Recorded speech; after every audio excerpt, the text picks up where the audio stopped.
ก่อนเบิ่งคลิปนี้ก็อย่าลืมกดไลค์กดแชร์กดติดตามหรือว่าคอมเมนต์ที่สำคัญก็คือกดซุปเปอร์ตังให้แน่เด้อทุกคนครับสวัสดีทักทายได้สบายดีเบิร์ดสุขุสุขดยินดีต้อนรับเข้าสู่2บาวโตพาเพื่อนหลังจากออกมาเตะเวียงจันทร์ทุกคนก็ใช้เวลาประมาณชั่วโมงไปขึ้นทางลวนบาวโตกับบริเก็บภาพบรรยากาศมากเพราะว่าสลบเป็ดตอนนี้ก็มาหอดบางเวียงทุกคนห้องแฮมเขาเคยพักปีกายนี่ก็ที่ว่าเปลี่ยนไปในน้อยนึงบรรยากาศทุกคนเอ้ยอาจจะไปลองเถื่อนนี่นะคุณเห็นป่ะมองขาวๆมันเขาจะเอาเห็ดครัวทุกคนครัวขามพูกเนี่ยนะมาใส่เลยนะบางทีก็ซิมีแบบ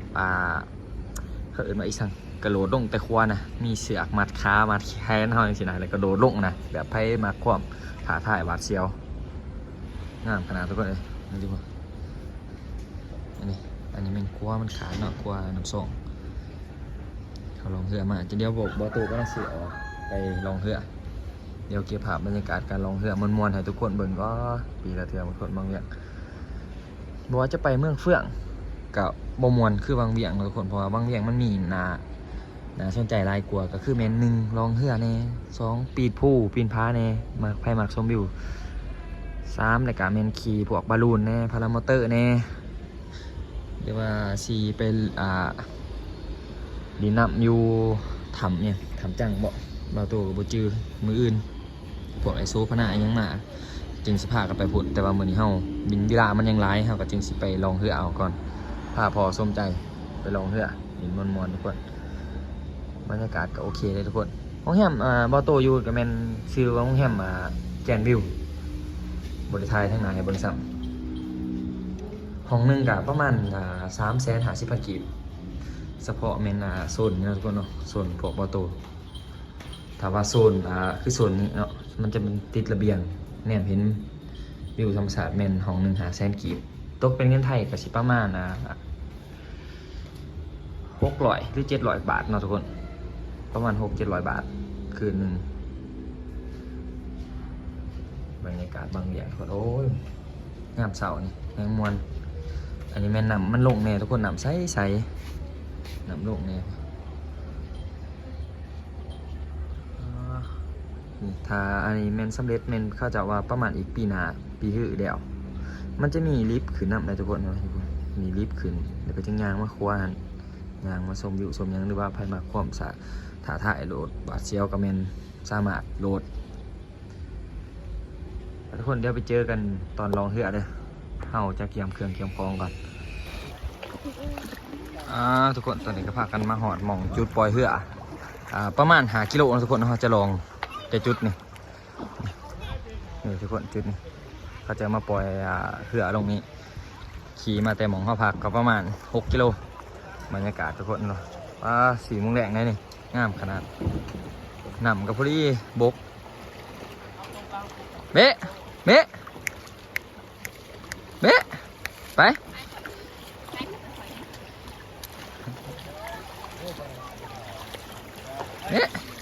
ไป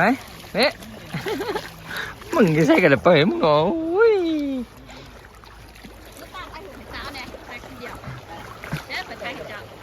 ไปให้สลัดเนี่ยโอ้เสียจนพอๆนะจะเขา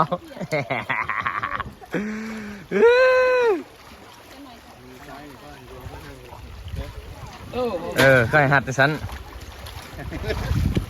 บ้าว่าเราบ่ได้มีห่ำมอนเบิ่งว่ะมาถ่ายเวลาคนมาถ่ายร่วมกันพอสนใจร่วมกันเบิดเฮาเดี๋ยวอันนี้ถ่ายรูปประมาณ1ทุกคนจึงสิมาลองเรือเก็บภาพบรรยากาศให้ทุกคนเบิ่งงามๆมาทุกคนตัดภาพมาทีการถ่ายเรือก็บริญญาทุกคนเนาะช่วงนี้น้ำมันลงถ่ายเรือสายขั้วปุ๊บเป็นบางคนเขาขี่พารามอเตอร์ใช่ไหมจับดีดีกว่าจับมันเกียร์พารามอเตอร์ได้ทุกคนนะ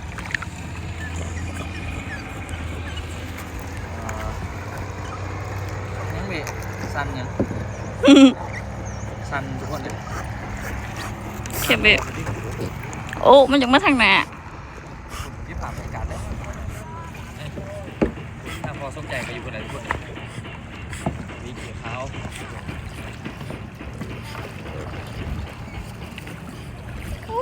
ฝุ่นผู้ อันนี้ก็คือมาทำนก ทำโลกมีตำนานอยู่บ่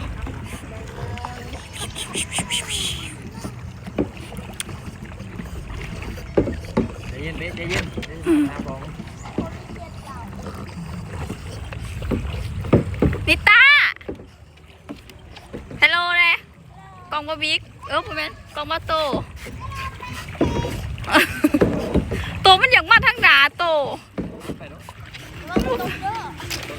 มันสิลอยน้ำบ่เป็นไหน แค่นั้นทางไหน มันหนาวมันสั่นหาพอเพิ่นเอาสิไปบ่อ่ะไปหาพอไปอิ้วไปหาพอ โอ้ยเที่ยวไปเที่ยวมา ปะดาสบายดีเนี่ยสบายดี ไม่ต้องพูด โทษ โอ้ยเกลือตุ๊ด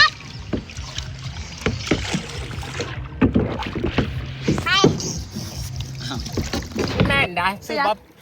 ซื้ออันนี้ซื้อจิ๊บพี่อันนี้แฟนใหม่บ๊อบบี้ บ๊อบบี้ จิ๊บปี้ นี่เด็ก ก้อยปี้จอยปี้ จอยปี้ จอยปี้ เอาไปไว้สุดๆเลย เวลาสุด กำลังจะถ่ายรูปโอ้ใครเนี่ยสวยจังเลย มา ในมือกล่องนี่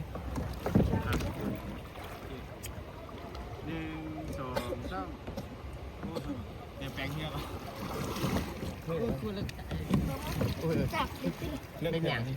เลือกแค่เราปะนี่ มวนมาตา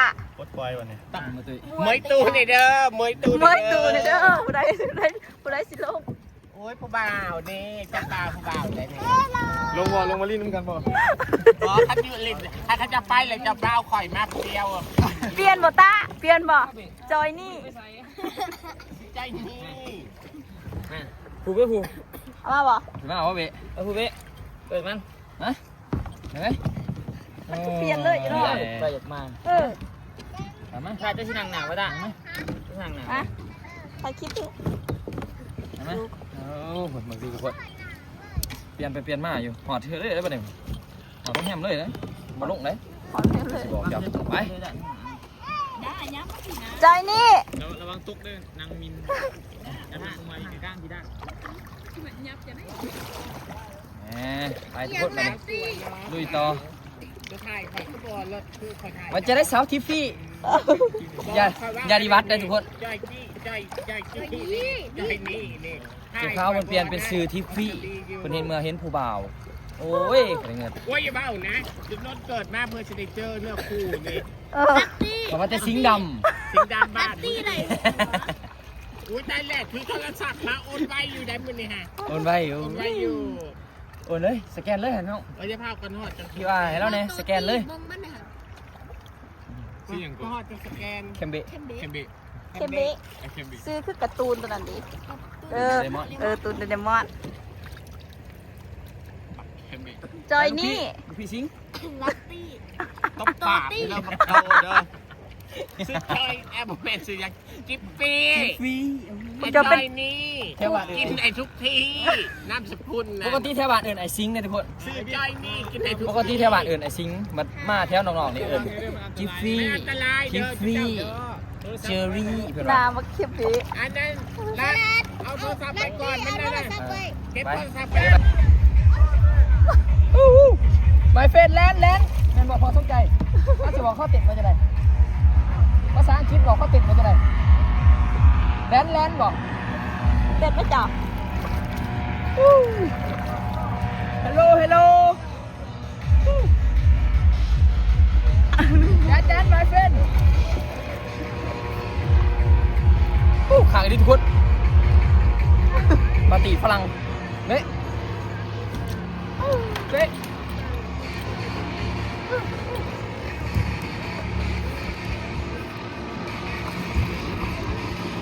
เขาเรียกผมว่าเคมเบะ ว่าขี่เด้จะขัง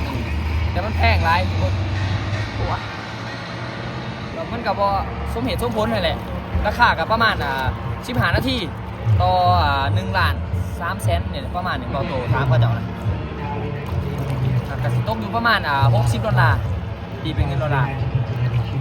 ตีเป็นเงินบาทก็ประมาณ1,700-1,800คนนั้นนี่หอดบ่ประมาณ1,700-1,800มันถือหรือบ่ถือ โดนน้ำขนาดนี้ นอนไว้จะได้กระหอดดูมวนๆทุกคนบรรยากาศยามแรงว่างเวียงโอ้มายามไรกับแบบประทับใจขนาดนั้นมวนเรื่องสิเมื่อยแต่ก็มวนเปลี่ยนบรรยากาศเที่ยวภาคใต้แล้วก็มาเที่ยวภาคเหนือคนที่ผมเที่ยวร้านขนาดนี่เพื่อแบบเพื่อลองแน่อะไรกันเพื่อจักแน่ทุกคนนะครับพวกเรามาเตอร์บินอยู่ทั้งฝ่านะมันจะเพิ่งดูหลาหมดเด็ก เฮลโล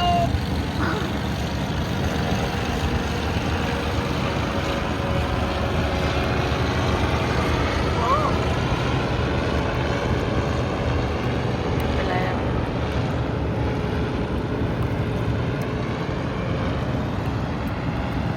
ฟ้าขนาดทุกคนเพื่อขนาดนึงว่าเขาขี่จะสั่นเนี่ย เขาจะไปทางไหนล่ะเขาจ่างวันนี้เนาะเขาจะไปทางไหนบ้าง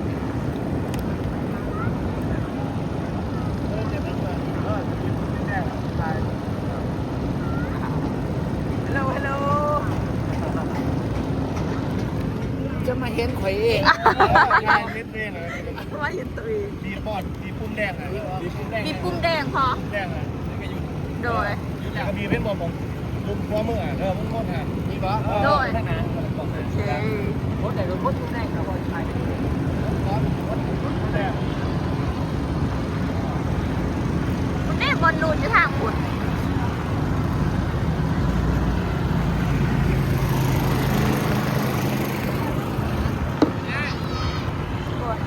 ทิปปี้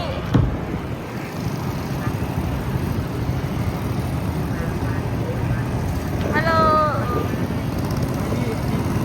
ไปที่สาว สบายดี ลัตตี้ ลัตตี้จอยนี่ไก่สีหอนได้นี่เนาะจอยนี่จอยนี่ อันนี้แล้วลัตตี้ โอ้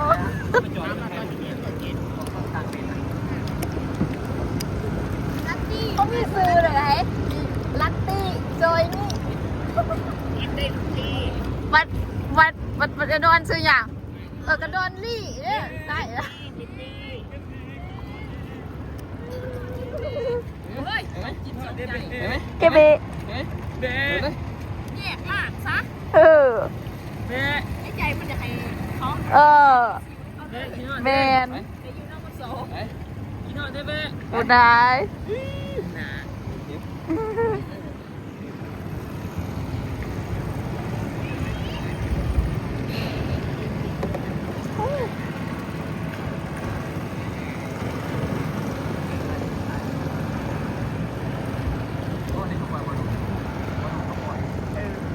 หาบอกเขาบอก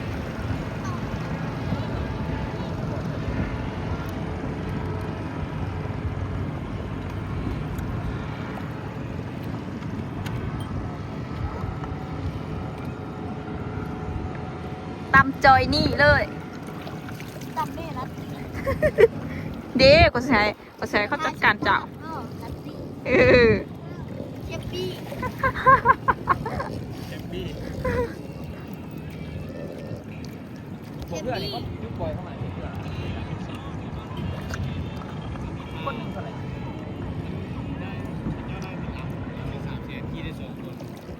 วัดโด 300,000เราคนเราทำหนึ่ง300,000กี่ ก็คือไงตั้มก็300,000 จอยนี่จอยนี่ ตอนนี้ก็ไก่สีหอดแล้วทุกคนโอ้ยสีหอดหมองแล้ว เจปปี้ จอย ทุกคนหลังจากที่มาตะลองหอกลองเหือแล้วไปอาบน้ำอาบในปุรีคำปุรีใส่เวลาประมาณ1 ชั่วโมงไปกับปุรีเขาออกไปตอน3 โมงครึ่งกับปุรีหอดห้องแฮมจุดที่แบบเขาเอาเหือขึ้นกับ5 โมงครึ่ง5 โมง 40 นาทีใส่เวลาล้นเติบเนาะทุกคนเนาะเมืองที่บรรยากาศยามแดงทุกคนเนาะว้างามขนาดเขาขี่พารามอเตอร์เต็มทีบเลย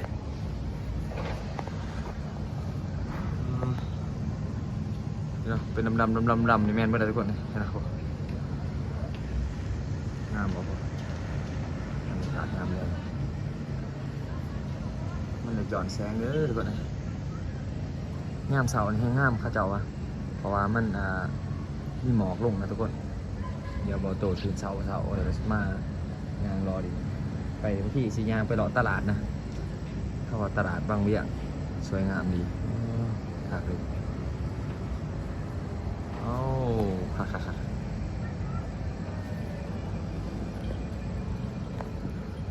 ทุกคนตัวคลิปนี้เอาไว้ซ้ำนี่ไปลองหอกลองเหือถ่ายบรรยากาศให้ทุกคนมึงเดี๋ยวไปเจอกัน EP ต่อไปเด้อทุกคนเด้อฝากทุกคนกดไลค์กดแชร์ให้เบาโตแน่แต่ก็เบิ่งโฆษณาเนี่ยนะทุกคนเนาะเป็นการพักผ่อนมาเที่ยวแต่ก็เก็บภาพบรรยากาศให้ทุกคนเบิ่งน้ำกันพอกันคลิปหน้าบ๊ายบาย